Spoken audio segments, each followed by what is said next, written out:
Muka surat 23, ahwajun nas ila tabibil marda. At-tabib al-mardi ila tabibil mardi. Bismillahirrahmanirrahim. Assalamualaikum warahmatullahi wabarakatuh.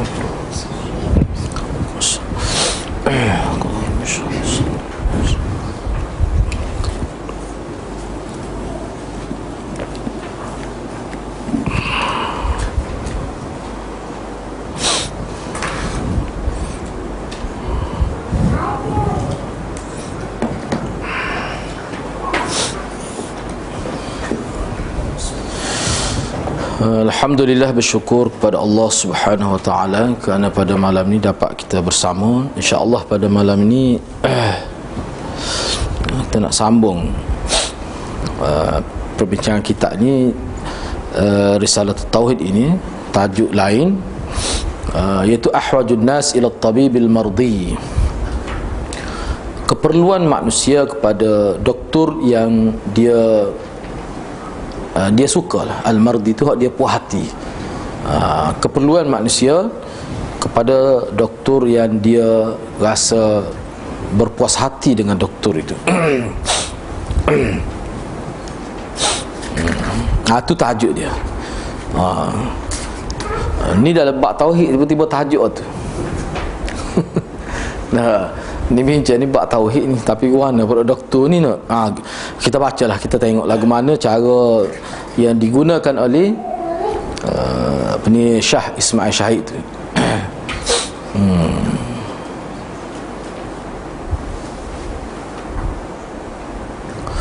Dia kata perbandingan yang hendak dibuat di bawah tajuk ini iaitu Nabi ni. Tajuk ini sebenarnya tajuk yang merupakan perbandingan yang dibuat oleh sahibul kitab ini, muallif ini, penyusun kitab ni, iaitu Syah Ismail Syahid. Dia cuba untuk mendekatkan faham dengan membandingkan Nabi ini, banding Nabi dengan doktor. Kerana tujuan kedatangan Nabi ke muka dunia ni adalah selain daripada untuk menunjuk ajar manusia cara beribadat, masa yang sama juga adalah untuk meletakkan kedudukan manusia dari segi ibadat itu ke landasan yang betul. Itu tujuan Allah Subhanahu taala utuskan rasul itu. Seperti yang disebut dalam Quran itulah, wa ma arsalnaka illa rahmatan lil alamin. Jadi perbandingan Nabi ini sepertilah kita kata seorang doktor yang hadik, yang pintar.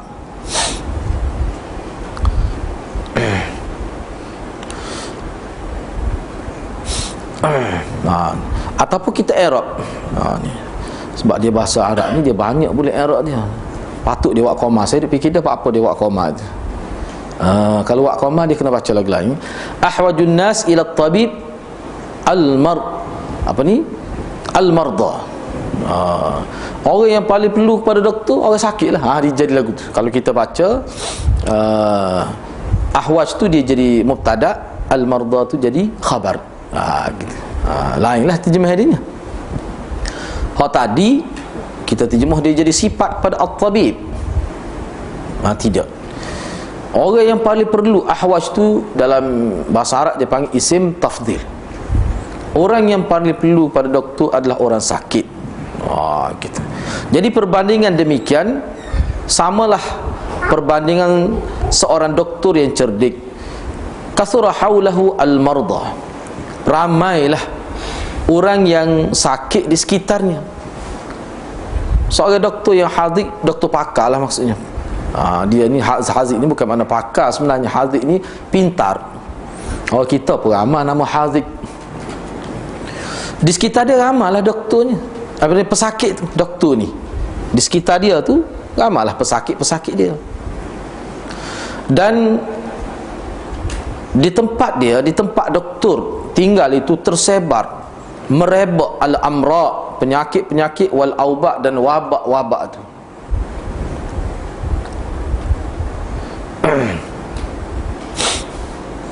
Lalu disyurkan fa'ushira ala maridin ishtaddat bihil illah, maka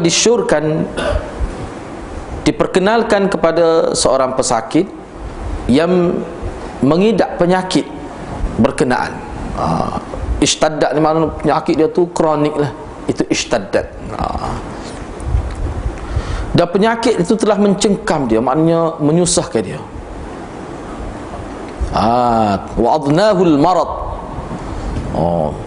Al-maradu tu jadi fa'il pada adna. Hak itu jadi maf'ulun bih. Malik juga tersebut gitu tak? Muka kita dengar jarak boleh terahlah dulu. Wa adnahul marad. Al-maradu jadi fa'il kepada adna. Hak itu dia panggil dhamir nasab munfasil bil muttasil bil fi'li, dia panggil.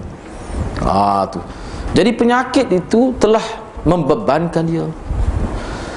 Bil isti'anah. Cuba tengok ni. Bil isti'anah. Kalau kita dengar jarak, bil isti'anah ni batu haraja asli, tempat taluk dia usyira.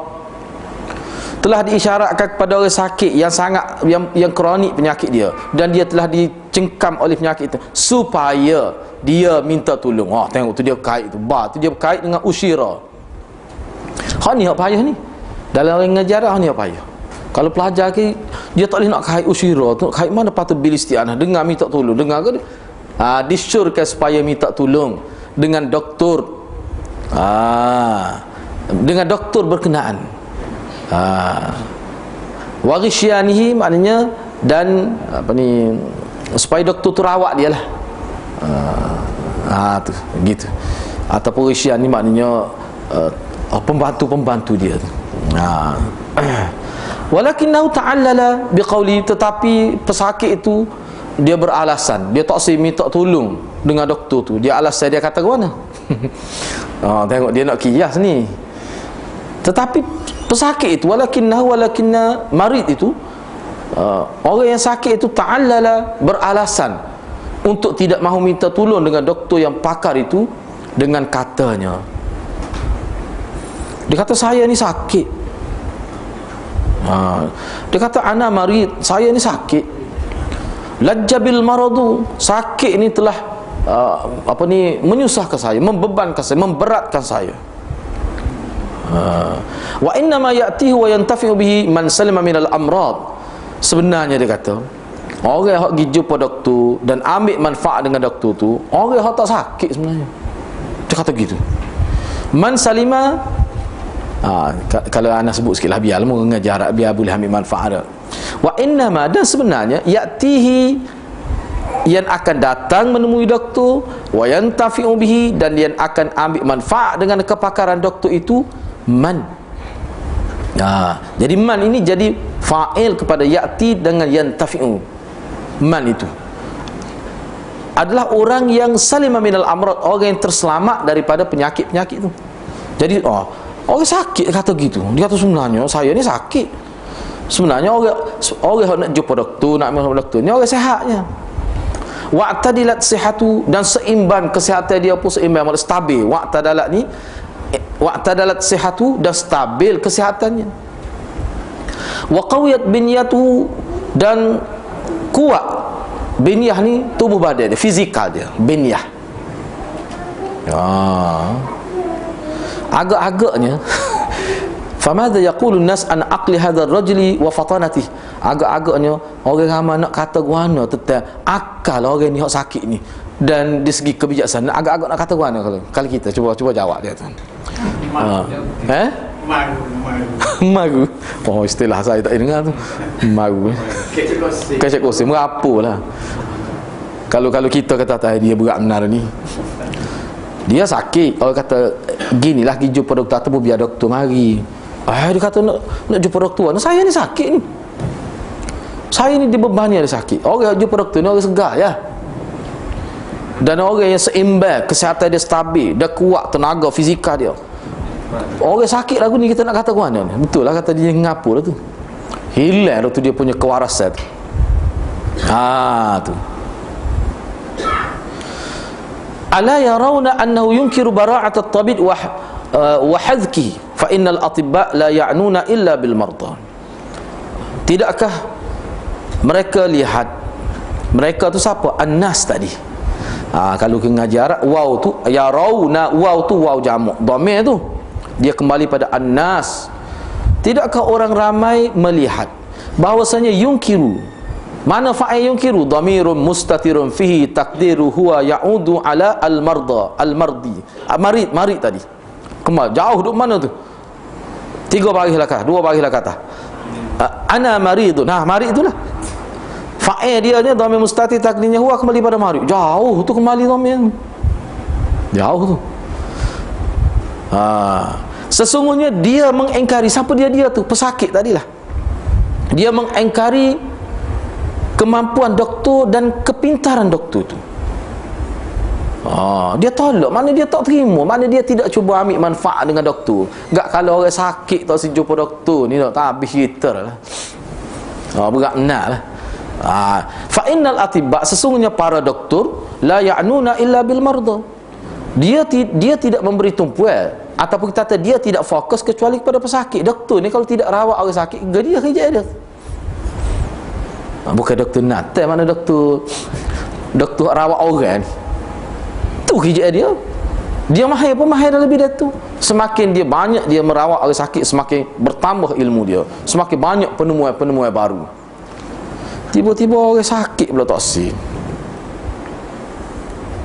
Lepas tu dia sebut lagi, ni molek ni dia panggil cara mantik ni.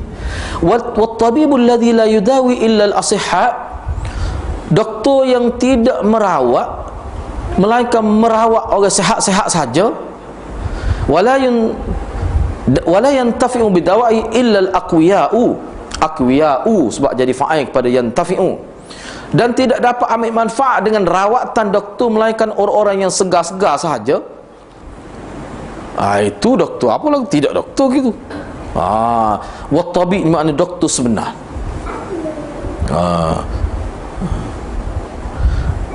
Tu. Kalau doktor sebenar, tak habis lagi tu dia. Tu waktu kita dia style Syekh Nabwi, amal marda fahum ashqan nas bi tibbihi wa hadkihi fala khaira fi hadha at-tabib innahu ismun bila musamma wa lafzun bila makna. Bahasa dia tu. Dia kata, doktor yang tidak merawat, melainkan dia kalaulah ada doktor tapi dia rawat orang sihat je. Dan tidak dapat ambil manfaat dengan rawatan doktor melainkan orang-orang yang sudah segar tubuh badannya.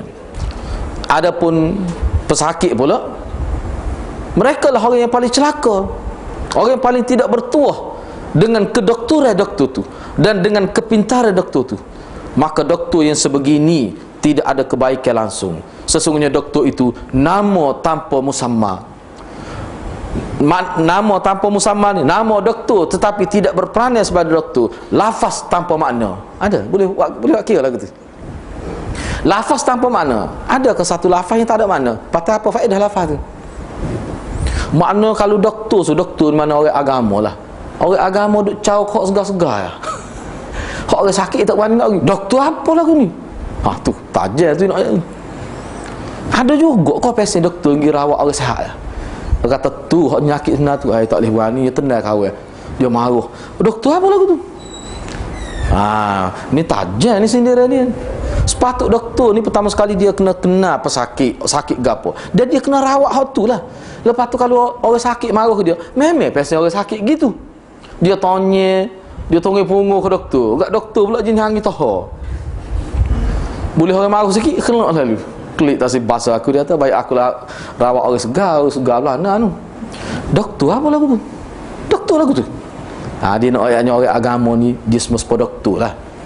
Tapi kalau doktor tu jenis biasa nak sebut benda orang sokor berlaku, tak si ada mujahadah, itu bukan doktor tu. Lepas tu kalau tidak doktor ke dia, panggil lagu tu, panggil ke dia berasa kerja panggil doktor ya.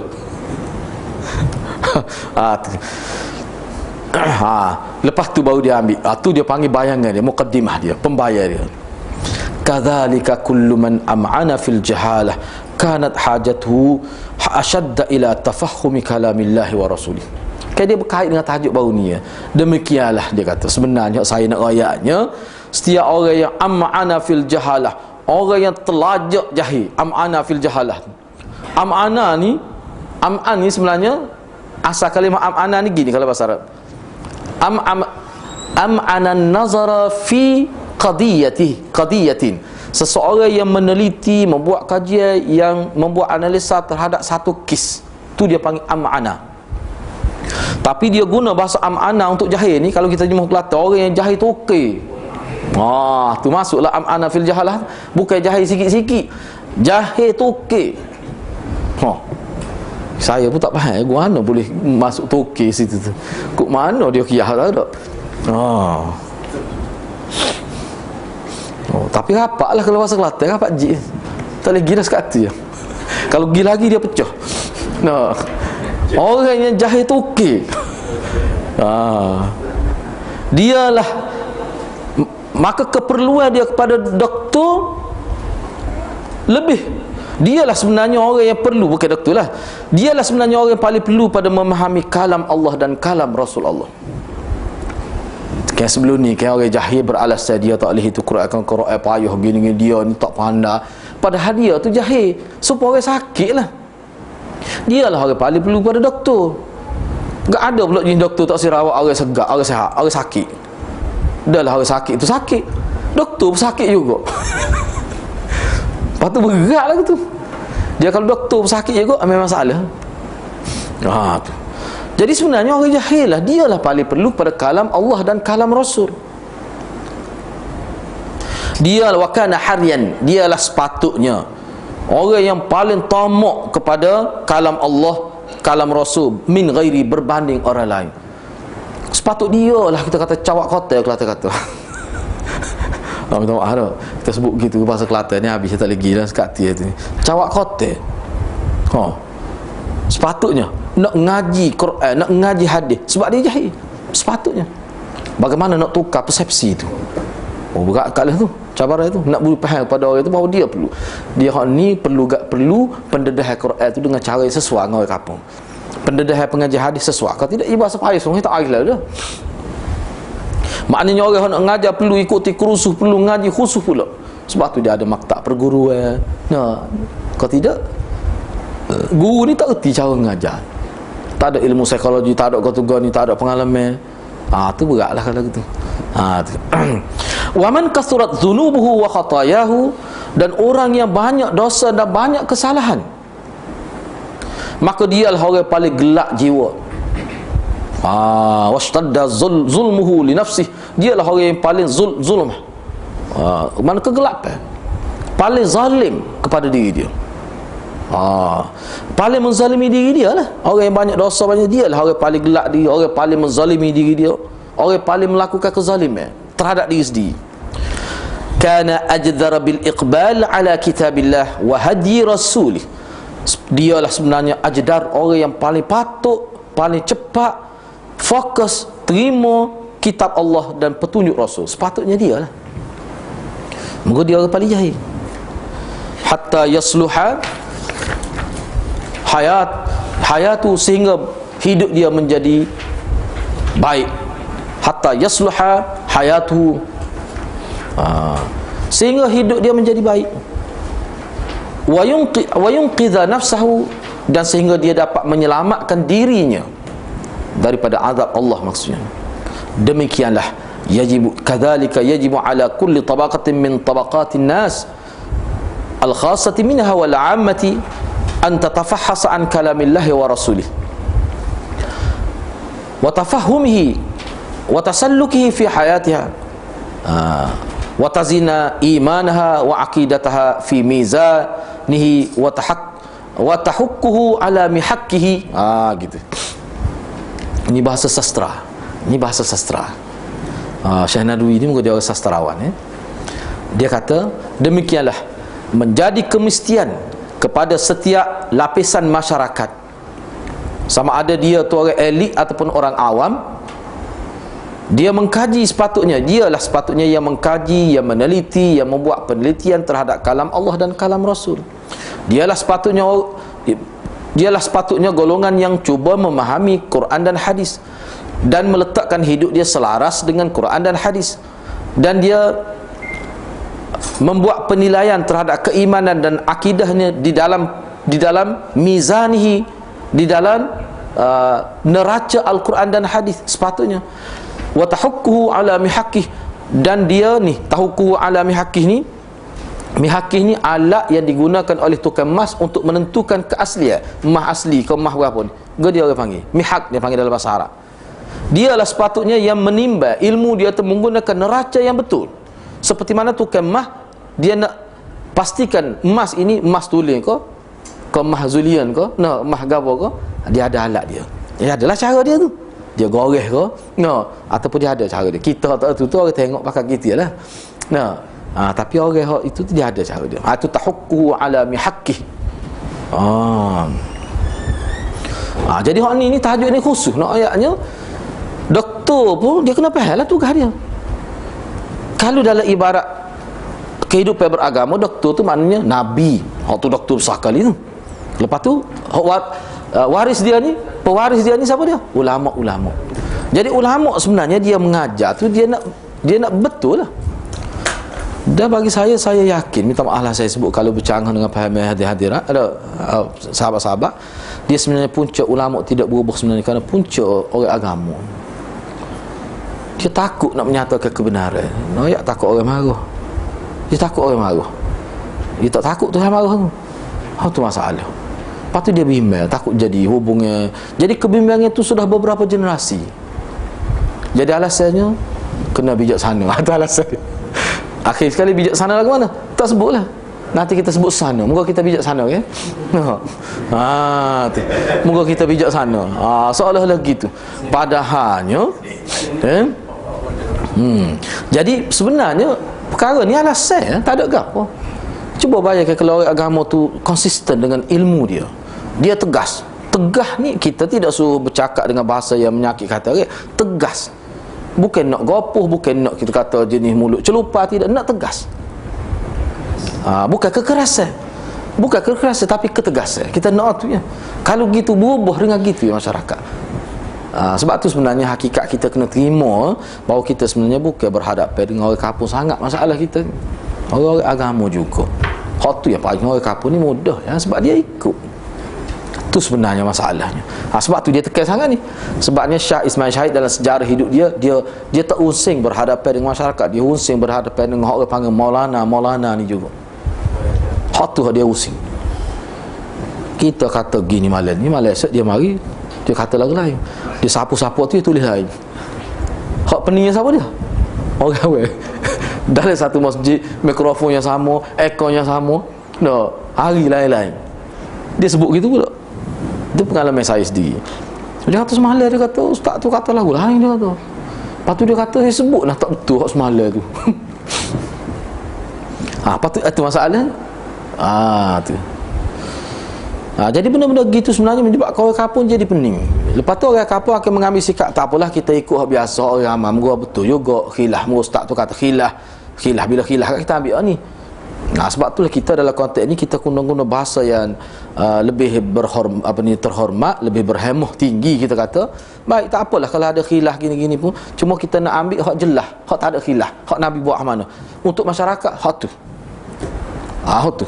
Jadi kalau ada khilaf kau boleh juga nak buat, cuma untuk masyarakat tu. Hak khilaf-khilaf ni ambil pokok dia mana?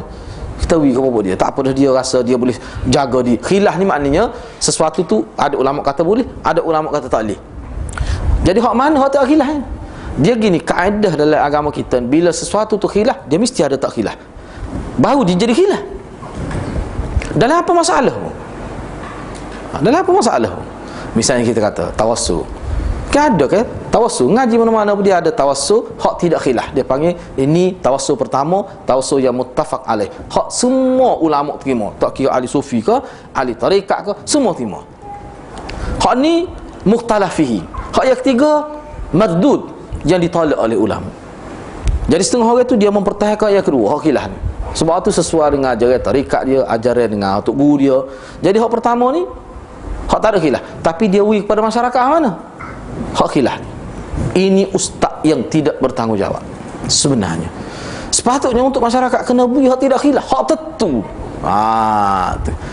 Jadi kita sebagai agama, kita pun kena tahulah.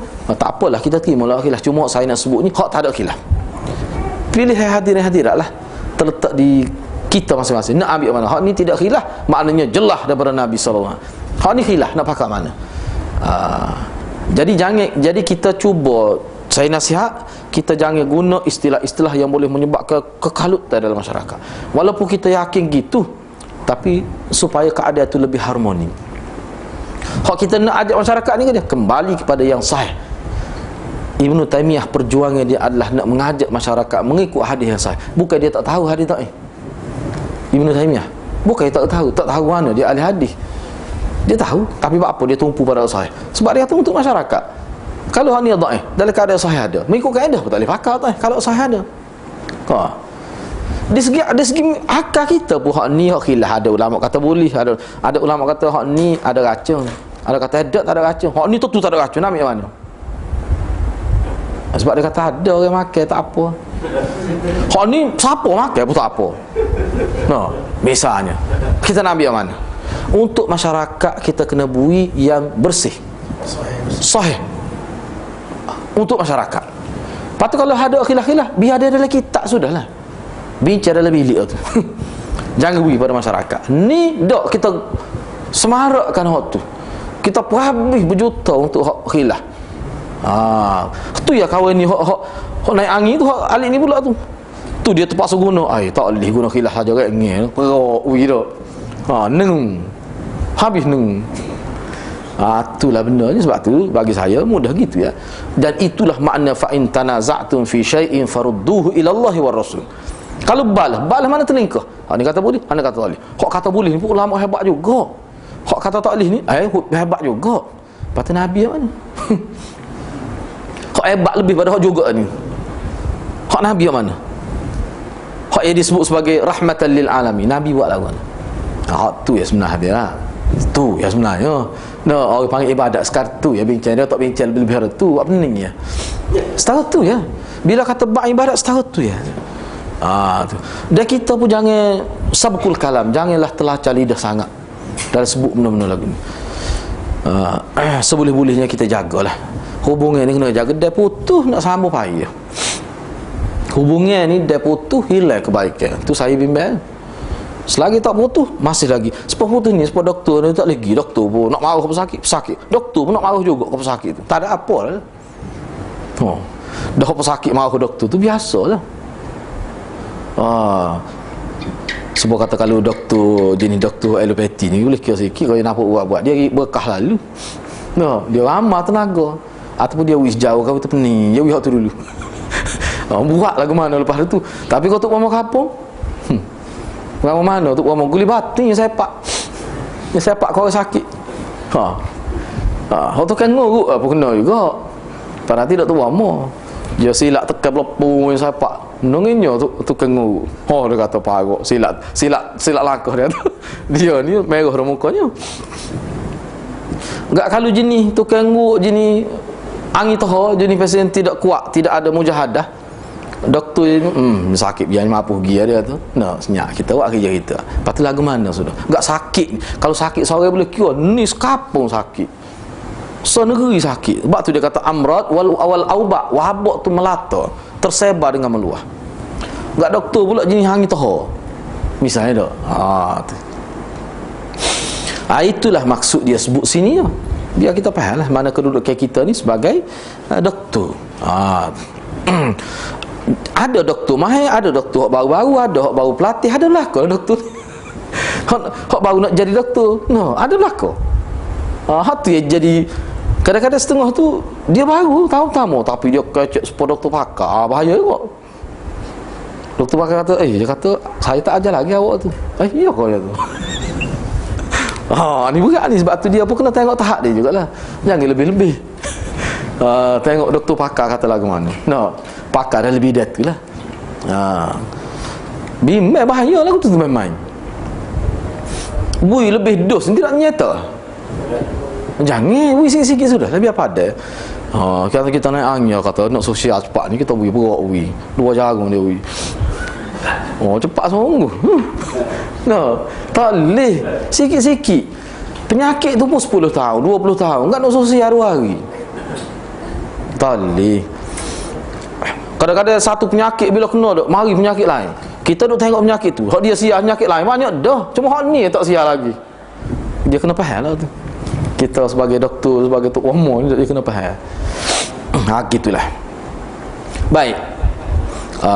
Kemudian tajuk seterusnya lah, lil iman juz'an. Iman tu ada dua bahagian.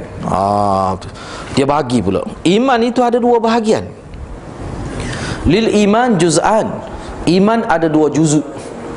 Wal ya'lam annal iman juz'ain. Ketahuilah bahawa iman itu ada dua bahagian. Al awal al imanu billah ka ilahin wa rabbin. Ni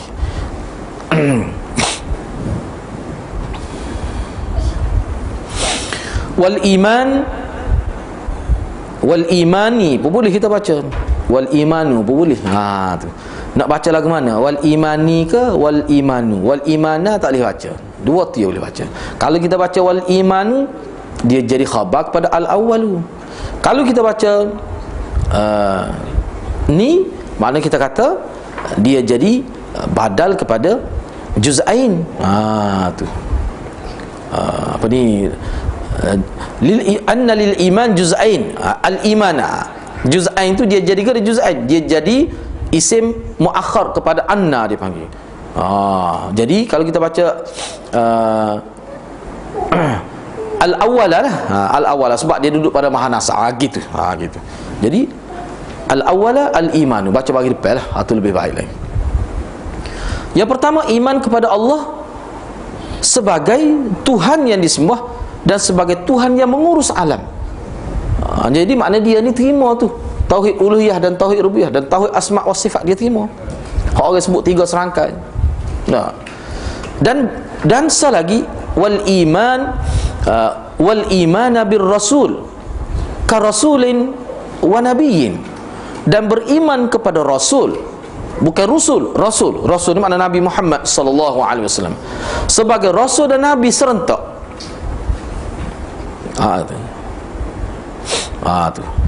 Tu dua tu. Tengok kita ni tak mari sebab kalau kita baru ke dua ni terus ni satu bro kan mudah ni gitu ya. Dia beza dia guna nahwu. Pertama sekali iman kepada Allah.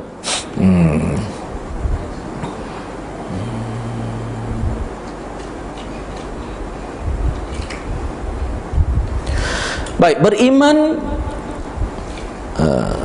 beriman kepada Allah ka ilahin wa rabbin. Apa maksud beriman kepada Allah sebagai Tuhan yang disembah dan sebagai Tuhan yang mengurus alam serentaklah.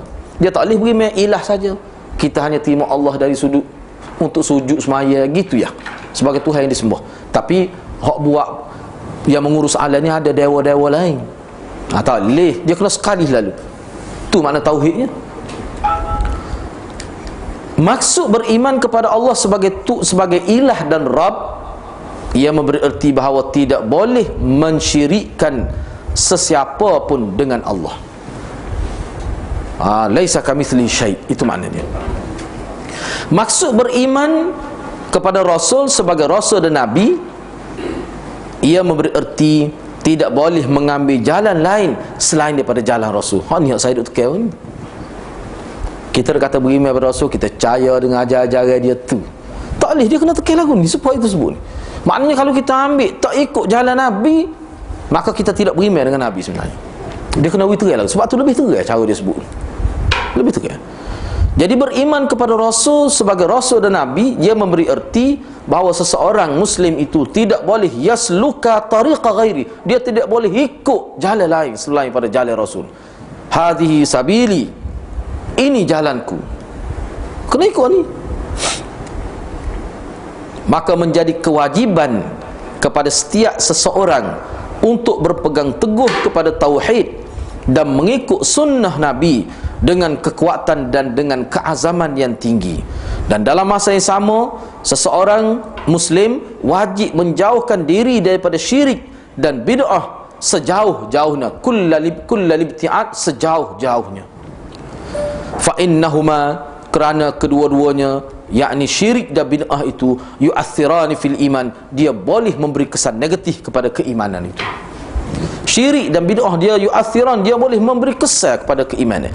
Melakukan syirik jadi rosak iman, rosak sehingga tak ada, terbatal tauhid.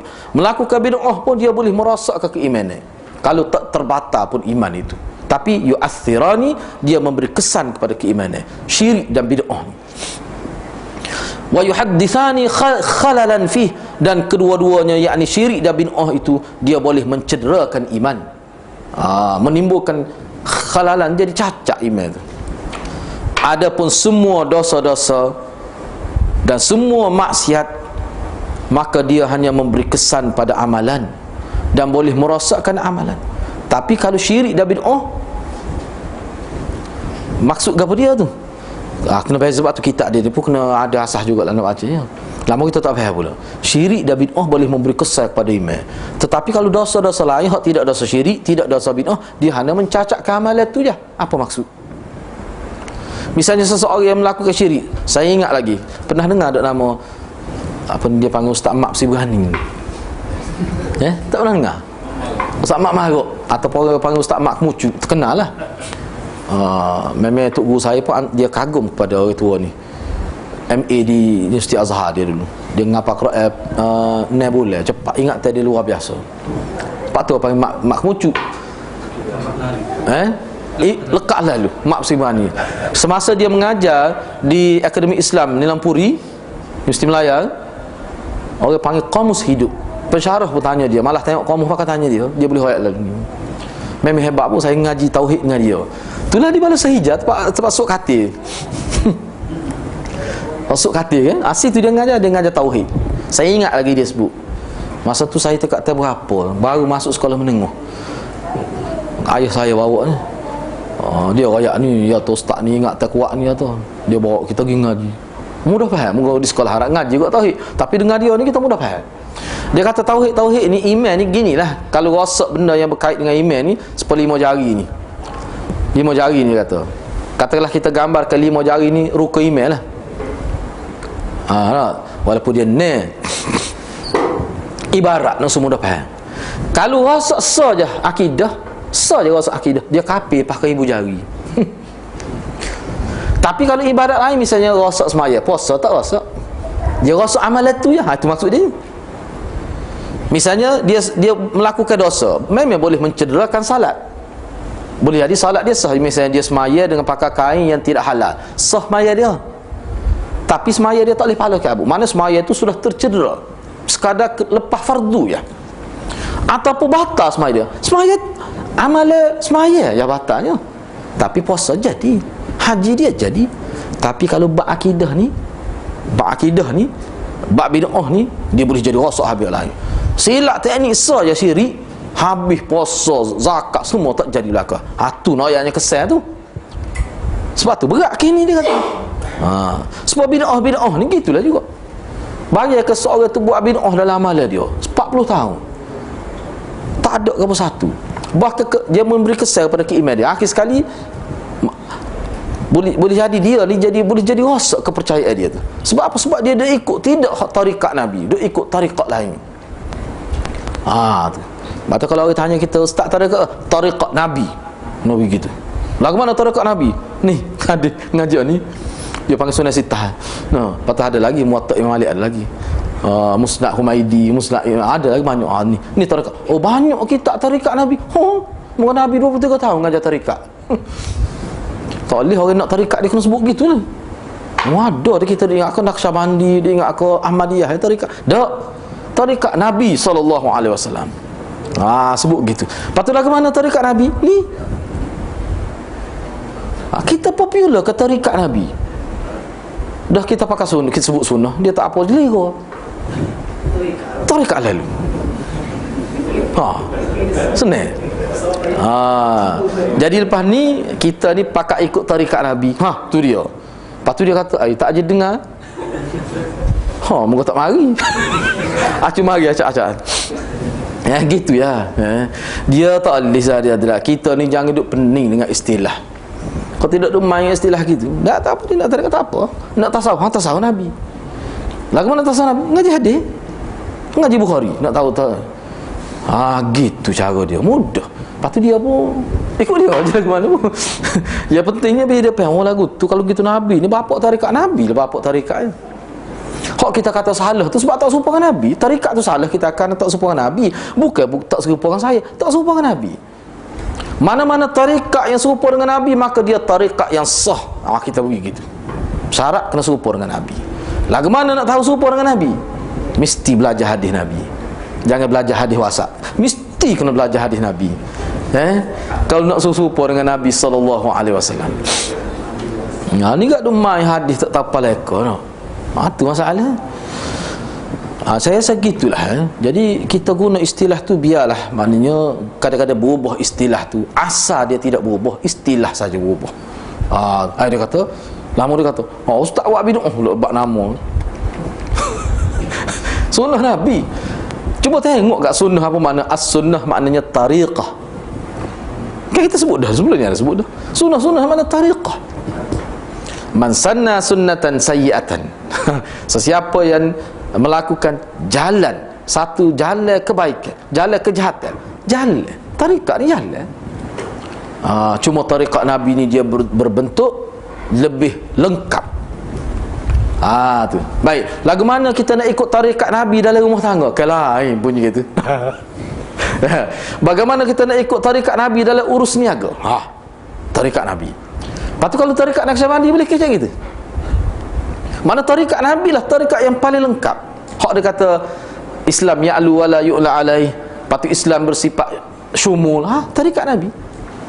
Awak nak buat ke dia? Ada orang kecek kita bagaimana tarikat Naqsyabandi mengajar cara hidup berkeluarga? Boleh kecek gitu? Tak boleh. Apa? Sebab dia bukan hak asal. Orang buat lagu tu sifat dia. Tapi kalau Islam tak. Ni tarikat Nabi dalam bab ke dia? Dalam bab ilmu. Ni tarikat Nabi dalam bab perkahwinan. Ni tarikat Nabi. Kita ngomong gitu pula. Tarikat ni cara Nabi ajar lagu mana? Tu. Cuma biasa ulama dulu guna dia pinggir sunnah. Tapi dah orang lain nak tarikat, kita pakai gitulah. Tu.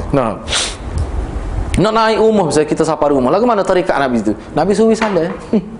Assalamualaikum, lepas tu baca doa. Lepas tu pergi kubur, lagu mana tarikat Nabi kubur? Pergi kubur lagu mana kita nak amal tarikat Nabi kubur? Nabi suruh salam pada salam. Lepas tu doa, sebab salam ni doa. Lepas tu doa pada orang mati. Gitu. Lepas tu kita pergi pun boleh kita baca Quran, bukan tak boleh. Tak pergi kita nak baca lagu negara aku pergi kubur. Tak nak sahabat. Kita pergi kubur ayah kita, selain kita doa, kita baca. Dan kita tidak menganggap kelebihan khusus baca Quran. Tak ada lagu. Sekarang tu tak apa. Tunggu saya kata tak ada masalah. Kita nak tengok pun. Ni hak menganggap bahawa situ tempat ibadat. Ada kelebihan jiwa amat ibadat. Hak tu dia jadi seperti masjid yang Nabi larang. Hak tu tak boleh. Sebab tu saya kata bendanya tidak kronik sangat. Tidak kronik sangat penyakitnya. Cuma masalahnya orang sakit, orang tidak sakit mempertahankan penyakit itu. Itu masalah. Orang sakit dia kelih gitu ya. Orang rupanya penyakit ni banyak jenis juga. Saya ingat hari tu guru saya mati dah masa saya ngaji sekolah itu. Tapi dia kecek kasar sikit lah. Dia ngaji di Baghdad. Dia kata, awak ingat orang gila ni sepak tahi lembu saja. Ada juga dia kata orang gila tak sepak tahi lembu, tapi gila panggil. Tu maknanya kadang-kadang kita tengok pakar molek pun apa, tapi dia ada kegilaan dia tu dalam otak dia tu.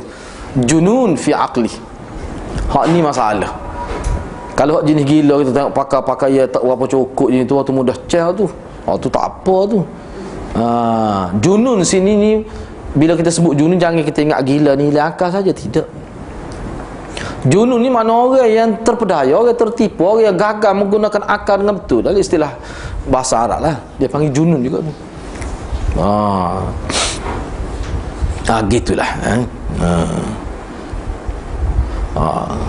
Kita ambil sikit lagi. Man yasluhu lil iqtida.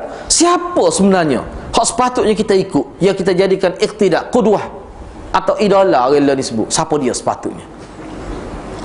Dia nak betul stesen mula ni. Masa Kelantan ke betul stesen, faham lah. Nak betul stesen. Kalau stesen tak betul, kepunya uri bersorok tak apa jelas dah. Dia kena betul stesen, tuning dia tu. Orang Kelantan kapal yang panggil betul stesen. Dia stesen tak betul tak terang lah kecek. Bunyi gitu ya kecek. Ni ada tak betul stesen? Siapa dia lah yaslu? Siapa sebenarnya yang boleh untuk kita ikut dalam ibadat ni, dalam beragama ni? Wa yajibu alla yattakhidha qudwatan wa imaman illa man rasikhat qadamuhu fit tauhid wa ittiba'is sunnah wa kana bima'zilin 'anil syirki wal bid'ah ba'idan anhuma kullal bu'di wa yantafi'u an-nasu bi suhbatihi wa yasri fihim nurut tauhid wa hubbus sunnah. Dia bahasa Arab Syekh Nadwi ni memang dia licin kita baca tu dia licin bunyi tu. Wajib menjadi kewajipan tidak menjadikan ikutan dan imam, melainkan orang yang teguh kedudukan dia dalam tauhid dan orang yang teguh mengikut sunnah, dan dia jauh daripada syirik dan bid'ah, jauh dengan sejauh-jauhnya, dan orang ramai dapat mengambil faedah dengan berkawan dengannya, dan akan terkeluar nur tauhid dan kecintaan kepada sunnah pada mereka. Jadi kalau kita nak ikut orang hak ikut Nabi itu teranglah. Jadi kalau kita kata kita nak ikut ulama, kita kena pastikan ulama itu dia orang teguh dalam tauhid, dia orang ikut sunnah, kena pastikan. Sebab itulah, minta maaf saya sebut, sebab itulah saya sendiri kadang-kadang kita berasa, ini pengalaman saya dan pengalaman guru saya, dan saya duduk tengok dalam masyarakat pun, dia masyarakat ni perlu diberi pengajaran yang betul. Hadis setara mana? Orang kita ni ngaji Bukhari tak ada ngaji Bukhari. Di Kelantan ni berapa daerah baca ada orang ngaji Bukhari. Buah Musa ada orang ngaji Bukhari. Di Kota Baru ni kalau ada pun. Di Tanah Merah sah ngaji Bukhari. Hak tidak Bukhari tak ngajar. Nah. Lepas tu kalau ngajar Riyadhus Shalihin pun dia sih tak ngaji. Jadi maknanya benda tu sebenarnya masyarakat kita tidak didedahkan dengan pengajian hadis yang sebenarnya secara meluas, seperti terdedahnya pengajian fiqh. Kalau fiqh terdedah, fiqh ni kat mana-mana pun, di mana ada umat Islam di situlah ada fiqh. Tapi hadis tidak begitu, tidak begitu pengajian hadis. Sebab juga sekolah ngaji hadis berapa ya, sekitar 25 hadis ngaji setahun. Nasabah 25 hadis setahun, kita seminggu ngaji 25 hadis. Berapa tu? Banyak perkara lain dia nak buat gitu. Jadi sebab itulah sebab tu kita semualah kena fikir, kena wujudkan mana setiap tempat ada pengajian hadis. Dia kata mudah ustaz nak buat tempat apa, dia nak mengajar pula ni. Boleh saya buat tempat tu, hang nak mengajar siapa? Hang cari ustaz. Iyalah ustaz lah ke mana ni? Hak untuk yasluhu lil iktida, ustaz yang memang dia sendiri pun ikut sunnah. Kalau ustaz tu tidak mengaji hadis, tidak itu, patut dia nak mengaji hadis lah ke mana? Itu masalah pula ni. Hak tu jadi payah tu. Dan saya berpengalaman ni, kita jumpa saya bila dia balik daripada ngaji daripada Timur Tengah, kita pergi ramai-ramai saya tu minta maaf lah saya sebut dah. Maknanya iyalah nak cari hak ngaji khusus. Sebab umumnya kalau kita tengok ialah keluarga kita sendiri pun bila lepas ngaji tak ada lah, dia hijau tak ada. Ada setengah sampai hari tak buka lagi kotak kitab wakil Mesir. Tak kata kau orang keluarga kita sendiri, kitab masa saya banyak tu 2 orang tu kitab tu kita pergi ambil. Dia kata ambil lah, dia kata tu kotak tu buka klik kotak-kotak. Sebab apa? Ngaji wakil dia habis tu kerja enggak bayar ke kalau dia ada 20 tahun dulu dah, dia tidak baca, dia tidak gapo, sudah ke kitab tafsir tubik tiap-tiap hari, dia tidak update 20 tahun dah ilmu tafsir, ilmu hadis, tiba-tiba nak suruh ngajar. Kalau dia ngajar pun setara mana, kadang orang tak akan nampak sunnah Nabi, padahal ngajar sunnah dah, ngajar hadis dah. Sebab itulah perlu mana perlu mengaji ni, mengaji sungguh lah, baru kita nampak ni. Okey, tajuk yang terakhir saya ambil sekali lagi lah. Jadi maknanya man yasluhu lil iktida, poin yang paling besar yang hendak disebut oleh Syah Ismail Syahid, orang yang kita nak ngaji, nak ikut sunnah, nak ngaji dengan dia dan nak jadikan dia sebagai kuduah kita, hak Nabi tu hak asah lah. Orang itu mesti dia orang yang paling teguh dalam tauhid, tak ada tercemar amalan dia dengan syirik. Begitu juga dia ni orang yang paling mengikut sunnah dalam kehidupan dia. Kalau dia pun tak ikut sunnah, bagaimana dia nak mengajarkan sunnah? Dia pun tak ikut tarikat Nabi, bagaimana dia nak mengajar tarikat Nabi? Mana boleh? Tak mungkin. Tak mungkin. Mustahil. Mawdu'ul kitab wa nizamuhu. Topik perbincangan Al-Quran dan sistem penyampaian Al-Quran. Kita nak tahu juga Quran ni, sebab tu saya suka setuju dengan Al-Fadhil Ustaz Abdullah Bukhari tu. Bila Tuhan berbicara, saya duk tengok super. Mana kalau Arab agak Dr. Yusuf Qadawi, kaifa nata'amalu ma'al Quranil Karim. Kalau Arab tu, bagaimana kita nak berinteraksi dengan Quran? Allah menurunkan Quran kepada Nabi Muhammad dengan tujuan disampaikan kepada manusia. Makna di situ ada arahan dan larangan Allah, dan ada buku panduan lah. Kalau orang beli kereta kat, dia ada buku manual books dia tu tak?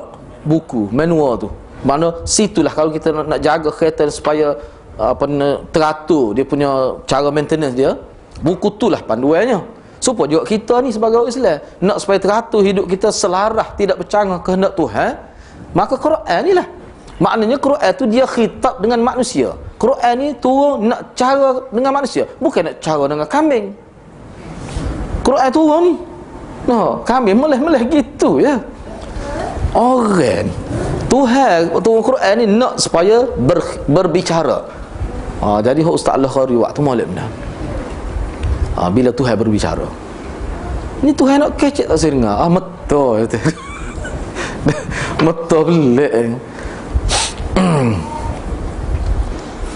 ولذلك ذكرنا في هذه الرسالة جملة من الآيات والأحاديث ذات صلة قوية بالتوحيد واتباع السنة وذم الشرك والبدع ونبذهما، وآثرنا فيها السهولة والوضوح حتى ينتفع به الخاصة والعامة بطريق سواء، ويسلك من وفقه الله الصراط المستقيم، ويتقرب به إلى الله من يدعو إلى ذلك، ويكون له وسيلة إلى النجاح. Kerana itulah, kata Syah Ismail Syahid, kerana itulah kami muatkan dalam risalah ini sebahagian ayat-ayat Al-Quran dan hadis-hadis, yang mana ayat-ayat dan hadis tadi itu zatu silatin, mempunyai hubungan yang sangat kuat dengan tauhid dan mengikut sunnah, ittiba' sunnah. Jadi hak kami kemukakan ayat-ayat Al-Quran dan hadis-hadis Nabi dalam kitab ni zatu silatin qawiyatin bit tauhid wattiba'i sunnah, mempunyai perkaitan yang sangat kuat dengan tauhid dan mengikut sunnah, dan mempunyai perkaitan dengan celaan syirik dan bid'ah, dan ayat-ayat serta hadis yang menganjurkan supaya tolak syirik dan bid'ah tu. Kami utamakan di dalam risalah ini kaedah yang mudah dan terang. Mudah. Mana metodologi penulisan kitab ni, metod yang dia guna adalah metod suhulah wal wuduh. Cara mudah, cara senang, cara santai, tak perlu mikir banyak. Memang mudah sungguh cara dia. Siapa dia pun boleh faham. Siapa dia pun boleh faham. Setelah dihuraikan, kalau baca dia hok kalah tu. Nak faham dia punya bahasa Arab dia tu. Dia bahasa Arab Syekh Nadwi, maklum saja. Sehingga dengan kitab ni lah, orang yang elit, orang khasah ni, orang cerdik, orang pandai, orang elit lah, dapat ambil manfaat juga. Wal amah dan orang awan, orang biasa pun bi tariqati sawab, sama-sama dapat ambil manfaat dengan kitab ni. Dan sama-sama orang elit dan orang awam dapat menyelusuri hidup sesuai dengan wa yasluku man dan dapat mengikuti jalan yang benar oleh orang yang diberi taufik oleh Allah. Gitu maksudnya. Jadi orang yang diberi taufik oleh Allah, dia akan dapat yasluk, salaka yasluku man, dapat menyelusuri, dapat berada di atas landasan as-siratul mustaqim. Gitu. Dan dapat mendekatkan dirinya kepada Allah. Wa yataqarrabu ila Allahi man yad'u ila dhalik. Orang yang pergi ke arah itu, orang yang pergi mengajak orang ke arah itu dengan guna kitab dia ni, Mana orang yang berdakwah dengan mengambil panduan daripada kitab ni, dia dapat mendekatkan diri kepada Allah Subhanahu Wa Taala. Dan kitab ni juga menjadi satu wasilah, suatu pedoman, suatu jambatan untuk dia berjaya di dunia dan akhirat. Itu dia punya perbincangan dalam kitab ni. Mana hak dia buat ni hak jelas, hak tak ada khilaf. Sebab tu dalam kitab ni, sebab tu saya kata Maulid tu, kitab ni dia sebut hak jelas. Dia tak sebut hak khilaf-khilaf. Sebab hak khilaf tu banyak masalah. Kalau nak ambil juga boleh, tapi untuk masyarakat mesti diberi hak jelas, hak sah daripada Nabi. Kalau benda tu ada khilaf, ada tak, kita nak buat mana? Tu. Tu istifhalul fitnati syirk wal jahalah finnas. Istifhal ni besarnya, istifhal ni menganggap besar. Menganggap besar, mesti dianggap besar fitnah syirik dan fitnah jahil yang berlaku dalam masyarakat. Jangan kita anggap kecil tu. Fitnah ni banyak macam ada. Fitnah ni ada dua. Fitnah di luar, dia panggil fitnah fil kharij, fitnah fil dakhil. Fil dakhil. Fitnah kharij ni fitnah luar orang lain. Selagi fitnah diri sendiri, kita sendiri menjadi fitnah. Misalnya kita tak pandai saing, tak pandai pilih saing, kita sendiri gagal, menyebabkan terfitnah. Kita tak buat apa, jadi tak ada pasal-pasal, terpalik kepada kita. Kena ingat. Jadi hak fitnah banjir, fitnah itu kecil lah tu, kecil benar tu. Fitnah agama ni hak besarnya. Fitnah syirik siapa rosak habis ibadat yang kita bina daripada mula-mula balik sampai umur 60 punah ke syirik. Ini fitnah hak berat. Dan fitnah jahil, bila manusia jahil, macam-macam dia boleh buat. Ki jahil sekarang ni tak, macam-macam lah boleh berlaku di luar daripada kotak pemikiran orang waras. Ki jahil. Sebab tu dalam Quran sebut, kul, katakanlah wahai Muhammad, hal yastawil ladina ya'lamun wal ladina, mana tak akan sama orang tahu dengan orang tak tahu. Kalau orang tahu tu dia tak boleh mengajar pun, dia tetap tidak sama dengan orang tak tahu. Sebab bila orang tu masuk ilmu dari diri dia, dia akan berubah. Sekurang-kurangnya mikir dia lain, mesti tidak sama. Kok mana pun. Sebab tu kita jangan kata ngaji pun tak ingat dia kata. Dah. Ngaji tu dia ada kebaikan, dia akan berubah hukum mana. Sekurang-kurang cara mikir dia jadi taksir kepada dia, mesti ada perbezaan dia. Yakinlah kepada ayat tu. Walaupun kita tak dengar ayat, nak syarah malah dia tak tahu, awak tak ingat. Dah. Bila dia masuk, dia akan lekat hukum mana pun. Ulama kata begitu. Sebab tu dia tak akan sama. Lama kelama 2-3 tahun. Sebab tu saya kata 3 tahun. 3 tahun dia baru berasa lain. Dia merasa sedap pula dalam hidup agama. Dia nampak konok lagi. Dia akan berasa mesti. Tu kelebihan dia. I'lam anna syirka qad sya'a fi an-nas fi hadha az-zaman wa intashara wa asbaha at-tauhid al-khalis ghariban. Cuba tengok, bagus dia. Walakinna mu'zam an-nas la ya'rifuna ma'na asy-syirk wa yad'una al-iman ma'a annahum qad tawarratu fi syirk wa talawwathu bih. Famin al-muhim qabla kulli syai'in ay yafqaha an-nasu ma'na syirki wat tauhid wa ya'rifu hukmahuma fil Qur'an wal hadith. Ketahuilah, kata Syekh Ismail Syahid, bahawa syirik itu sudah tersebar di kalangan masyarakat ni di zaman ni, dan benda tu memang tersebar secara meluas, sehingga tauhid yang tulen, tauhid sebenar jadi ganjil dalam masyarakat. Cuba tengok dia sebut, wa asbahat tauhidul khalis ghariban. Tauhid yang sebenar jadi ganjil dalam masyarakat. Orang tengok, padahal tu sebenarnya. Apa tu? Kerana sudah berakar umbi syirik itu. Tetapi sebilangan besar manusia tidak dapat mengenali makna syirik yang sebenar. Mereka mendakwa beriman, mengajak orang supaya beriman, sedangkan mereka sendiri tawarratu, terjerumus dalam syirik, wa talawwasu, dan tercemar dengan syirik. Talawwasu ni kalau bahasa Kelantan, bolok dengan syirik. Dia tu bolok dengan syirik. Tu rapat ji lah tu. Kalau sebut gitu tu, sepa celup tepung. Agak tu pisau goreng ke, pisau sepa celup tepung. Lagu tu lah bolok, tawalla, apa tu? Talawwasu. Faminal muhim qabla kulli syai', perkara yang paling penting sebelum perkara-perkara lain. Tu maksudnya. Faminal muhim qabla kulli syai', perkara yang paling penting. Banyak lagi benda lain yang penting, tapi hak paling penting, hak lain tu duduk nombor 2, nombor 3. Orang ramai memahami makna syirik dan tauhid yang sebenar. Hak tu paling penting sebelum hak lain. Dan mereka mengetahui hikmat syirik dan tauhid yang disebut dalam Quran dan hadis. Dia kena tahu kenapa Quran ni banyak benar sebut tentang tauhid, tentang syirik dalam Quran dan hadis. Dia kena tahu. Itulah dia ayat ni. Kemudian dia sebut mazahirus syirki wa ashkali al-mutanawwah. Fenomena syirik dan bentuk-bentuk syirik yang pelbagai. Ni tak ni ni. Ni kita berhenti setakat tu. Kita berhenti setakat, kita sambung semula. Ni dia sebut. Ni sedap ni. Ni nenglah kita je. Tapi tak apa, kita akan sebut terang. Menggunakan ikut tarikat Nabi kan. Menggunakan ikut tarikat Nabi, kita sebut terang. Ni parah ni. Mana kalau hak tak biasa itu dia jadi penat mata. Terang terlajak. Biar tentu jadi gitu. Sebab tu saya kata kitab ni istimewa. Kitab ni jelas. Tak ada belik-belik. Ya anggap dia, biar kena lalu. Gitulah rasa kita tangguh setakat tu dulu. Kalau ada nak tanya apa-apa berkaitan dengan perbincangan ni bolehlah. Kalau ada nak tanya lah. Jadi fenomena syirik dan bentuk-bentuk syirik yang pelbagai tu kita bincang semula. Waktu kita bincang semula lah. Wallah. Tak ada kalau tak ada rasanya kita tangguh setakat itulah. Wabillahi taufiq hidayah. Wassalamualaikum warahmatullahi wabarakatuh.